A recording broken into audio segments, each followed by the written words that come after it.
Hello and welcome to Nexdigm Supply Chain Podcast Series. I'm Kartik Nagarajan. And through this series, we share global learnings, insights, and expert advice regarding the emerging trends on managing supply chain in the healthcare industry. Our previous episode covered CFO's take on supply chain. For today's episode, I have with me Ramakrishnan Kasinathan to discuss the role of purchasing in supply chain. In his previous roles, Ramki has served as a general manager supply chain for a Fortune 50 healthcare organization. He was also serving as a global purchase director at SK Proof. He was the chief commercial officer at Hindustan Zinc. With over 3 decades of leadership experience in managing diverse and complex purchasing, Ramki has managed several business cycles and volatility risk. His hands-on experience in managing global suppliers and adapting to new challenges that have emerged makes him an expert on the topic we are going to discuss today. Purchasing is a key critical element of supply chain, and in today's discussion, we'll find out how it was evolved in recent times. So with that, welcome Ramki and thank you for joining us. Thanks, Kartik. I look forward to a fruitful discussion today.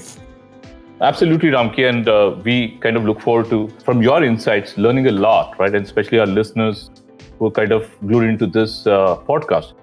So over to your first question. Global purchasing has been full of challenges in the pandemic hit world. What are some of the significant changes that you see in the industry over 2 to 3 years? Which all KPIs have changed, and your thoughts on the overall scenario? Thanks, Kartik, for this very relevant question. First is, it is the truth. Purchasing has evolved to take on these new realities in a very, very positive way. I always say purchasing has to be smarter as it deals with the salespeople of the supplier who are always smart. Also, the people I have worked with always know that I tell them that we are like goalkeepers, measured by how many goals we miss rather than how many goals we save. Very depressing sometimes, but that is a challenge and a great opportunity, I would say. Coming to your question, I personally think there are 3 major thought process changes that have accelerated in the last 2 years. First is purchasing has started to think like supply chain. What I mean is they started looking beyond cost and start looking at how quickly to adapt to new situation to ensure flow of goods. Flow of goods became their thinking model. The second change I see is Tier 2 and Tier 3 supplier visibility, which was not considered important earlier, has become very important, which means that not just risk mitigation for the company, but also for the suppliers became purchasing responsibility. This was an extended responsibility purchasing has taken over in the last 2 to 3 years. The third one is in terms of the buzzwords, I would say risk management and resilience. I think that has been the driving force in a lot of decisions. For example, suppliers who had more than one factory in different geography got their capacities booked with a condition that they will be fulfilling the demand if one of the geographies falls into COVID restricted zone. I think that is a big change because earlier suppliers with one factory was good enough, but now not anymore. I think personally, purchasing has taken responsibility to keep the factories running. Concepts of efficiency like just-in-time, best cost country sourcing, etc. has taken a back seat in the last 2 years. I also think that this change is permanent as managements are recognizing that the role of purchasing is beyond bringing cost efficiencies. They recognize that losing a customer order is a bigger profit hit, and also losing customer trust means lost brand value. Coming to the second part of the question on the KPI changes, historically cost, quality and delivery were the 3 KPIs which were very important for purchasing. And I would say in the last 2 years, the focus has been more on delivery KPI. However, some new KPIs got increased in importance. I will touch upon just 3 for want of time. First is risk management, especially reducing single source supplier dependence. I think this particularly came under a lot of focus with global companies. The second one is supplier onboarding time. I think new suppliers were required to meet the fluctuating demands and it was very important to have the supplier onboarding very fast, approvals of onboarding very fast, and the whole responsibility fell on purchasing. The third one, I would say, interesting is the logistics service provider performance. This area historically has been avoided by purchasing, as they prefer to keep it under suppliers with a CAF delivery. However, with dramatic increase in logistics cost and shortages of containers, this had to be taken over by purchasing, and the KPI to track their performance got added up. I must also say the last 2 years has been extremely stressful for purchasing, like most other functions, but most organizations took up the challenge and delivered. Okay. And Ramki, just taking a cue out of one of your buzzword, resilience, right? So as far as resilience in the supply chain world concerned, we've heard this word more frequently now than ever. Can you summarize what it means to you and to the global healthcare industry? You're absolutely right. I would say that this jargon we will continue to hear for the next few years. Resilience is a very holistic term. It can mean different things for different industry. But for global healthcare company, which is what your question is about, as per me, it means the ability to minimize customer service failures despite unforeseen surprises due to events outside the company control. So when I say this, I'm saying that a lot of healthcare companies have a very big responsibility to ensure that the patient care and the overall service delivery has to be intact. And I would say that the less the company takes shelter under force majeure, the more resilient the company's supply chain is. Which just means better collaboration with customers, better collaboration with suppliers, and better collaboration with regulators. I think all the three elements has to come together, and if we are able to get a resilient supply chain which is not giving excuses but is able to deliver service despite all these surprises outside their control, then I would say they are more resilient. I think other element is flexibility should be on the supply side, as the demand, I personally think, will continue to be volatile, which means purchasing will continue to be critical in the supply side management. Personally, I think a well-oiled process with empowered people to make very quick decisions to face new realities is an absolute must. I have seen that resilience is not about systems, not just about systems. It is primarily empowered people. I think companies that had better empowerment delivered better is the proof for that. Got it. And in terms of the word that you use, right, collaboration amongst suppliers. So a question that I have, if we have to compare two models, right, a large number of small suppliers versus a small number of large suppliers, which model or which situation is better for the future of supply chain?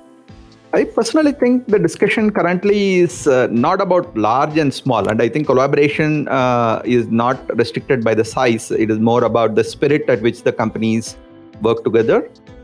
I personally think the discussion has shifted to from a very large, globally cost-effective suppliers to local medium-sized suppliers who can be flexible. I think the global companies are realizing more and more that flexibility is getting more and more important, and that shift has already happened in a lot of Fortune 50 companies. I see that geographic diversity is the key to decision making. Newer suppliers have got added in the last 2 years who were earlier rejected due to higher costs, and I think this change will continue and the rebalancing of supplies will happen. So post-pandemic, suppliers who are willing to put up factories in different geographies and assure supplies to customers will be the one who will be preferred.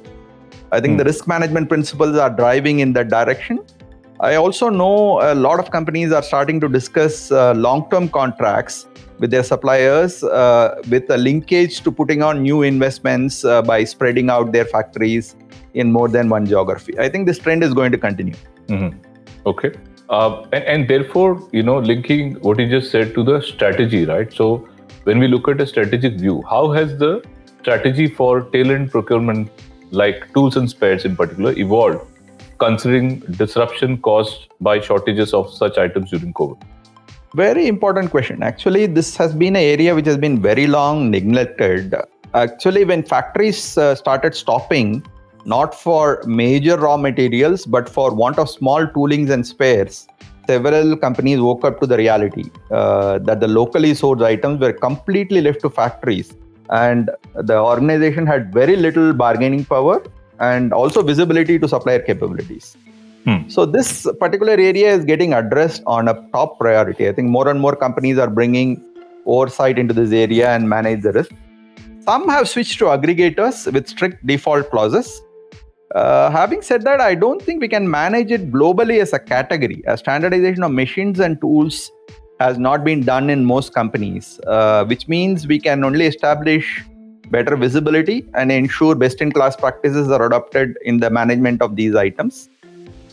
I also think factory management should take an active role, as a lot of customizations of machines are not even known to others. I think this area will get more attention in the coming years, as it is a significant pain point for a lot of global companies. Okay. And one of the aspects that I thought we just touched upon is maybe how do we even talk about our approach on non-key categories, right? For key categories, it's always been the focus point. But for the non-key category items, right, can we quickly talk about the approach for healthcare companies in maybe outsourcing the non-key categories to bring in efficiency? What's your thought on that? Very relevant question, Kartik. I think the non-key categories is an ongoing thinking of the management because it takes a lot of administrative activity, consumes huge man hours, but value derived is not so high. Then obviously it becomes a item for outsourcing, but the transition should be given a longer time. As I just mentioned, each factory needs will be different and service demands will be different. For example, even item master standardization has not happened in a lot of companies in the non-strategic items. So only the strategic buying list is standardized. The others are not standardized. So I would ideally think we can start with a partial outsourcing, only the back end, and then gradually can be fully outsourced. First step I'm seeing already happening in a lot of companies is outsourcing of analytics. A lot of value is being generated in this area. The second is running sourcing events by experienced back-end service providers. The advantage of this is the team is scalable and the best practices across different categories are automatically adopted. For example, some companies have already established center of excellence in this area and are scaling up this. This support really helps the category managers focus on more strategic activities. Also, I see that reverse auction events run by these service providers deliver better cost savings as they are able to reach out to new suppliers and also follow up their participation, because a lot of time new suppliers require a lot of follow-up to participate in events, and that is not possible for category managers to do. So I think this particular outsourcing has helped in this area also, and I see them extremely happy whoever has done this, as it avoids adding headcount, which is always a challenge in multinational companies. And more importantly, I think it shows continuous support availability as an extended team. And this outsourcing journey will continue. I think it makes more economic and practical sense for global companies. No, I agree. I think very, very valid insights. So with that being said, right, I mean, now that we're going through the situation post-COVID, or maybe COVID is still continuing, according to you, what will be an ideal vision for a purchasing organization in healthcare? I personally think vision is closely linked to the organization's vision and culture, because purchasing is very much shadowing the organization's vision and I ensure achieving it.